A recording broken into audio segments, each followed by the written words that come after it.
জামালপুরে কার্পেটিং করে পাকা করা হবে ইটের রাস্তা, এমন ঘোষণা দিয়ে 2.5 কিলোমিটার রাস্তার ইট তুলে কৌশলে বিক্রি করে বিপুল অর্থ হাতিয়ে নিয়েছে একটি প্রতারক চক্র।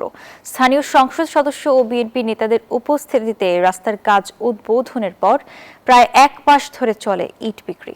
Muttasim বিল্লার তথ্যচিত্রে desk report.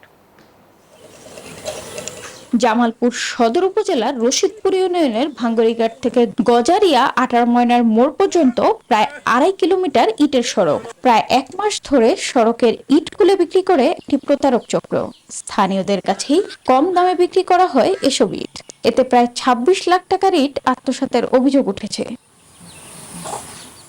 এর 2 মাস আগে স্থানীয় সংসদ সদস্যের উপস্থিতিতে সড়ক উন্নয়নের ঘোষণা দেওয়া হয়। সেই ঘোষণাকে সুযোগ হিসেবে ব্যবহার করে প্রতারক চক্র কার্পেটিং হবে বলে প্রচার চালিয়ে সড়কের ইট তুলে নেয় তারা। পরে পাশের আরেকটি সড়কের ইট তোলার সময় সন্দেহ সৃষ্টি হলে বিষয়টি ধরা পড়ে। বৈধ কাগজপত্র দেখাতে না পারায় মূল হোতা সহ 11 জনকে আটক করা হয়।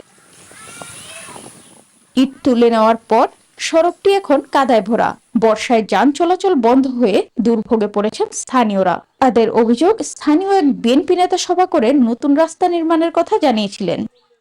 এত সুন্দর করে দিয়েছি, কোনো কেদা পানি পাইনি আমরা। ইটের সুইং তুলে নিয়ে কার্পেট করে দেবো। তারপরে 2 দিন পরে আবার কামলা অনেক কামলাইয়া ইট উড়াই নিয়ে গেছে। আমার যাওয়া খুবই কষ্ট হয়েছে। অবশ্য অভিযোগ অস্বীকার করেন ওই বিএনপি নেতা। বলেন সড়কের নয় বরং একটি সেতুর কাজের বিষয়ে তিনি যোগাযোগ করেছিলেন। ঢাকায় বিশাল দৌড়াদৌড়ি যেটা, সেটা রাস্তা না, ওইখানে ভাঙনঘাটে একটা ব্রিজ আছে। তো ব্রিজের জন্য আমরা ওইখানকার 371 জন মানুষের গণস্বাক্ষর নিয়ে জামালপুর এলজিডি জমা দিয়েছি।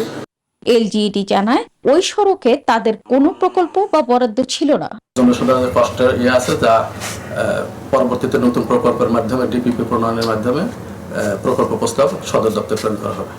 উপজেলা প্রশাসন বলছে প্রতারণার ঘটনায় মামলা হয়েছে। দ্রুত সড়ক সংস্কারের উদ্যোগ নেওয়া হবে। অল্প একটু রাস্তা পুনঃসংস্কার অলরেডি করা হয়েছে, আর বাকিটা পুনঃসংস্কারের আমাদের পরিকল্পনা রয়েছে এবং আমরা এই লক্ষ্যে কাজ করে যাচ্ছি। প্রতারকদের বিরুদ্ধে ব্যবস্থা নেওয়া হয়েছে জানিয়ে দ্রুত সড়ক নির্মাণের আশ্বাস দেন স্থানীয় সংসদ সদস্য। আমি তাদের বিরুদ্ধে তদন্ত করেছি, আমি তাদের বিরুদ্ধে ব্যবস্থা নিয়েছি, আমি মামলা করিয়েছি এবং তারা জেল হাজতে। দোষীদের দৃষ্টান্তমূলক শাস্তি এবং দ্রুত সড়ক নির্মাণের দাবি স্থানীয়দের। Desk report, news 24।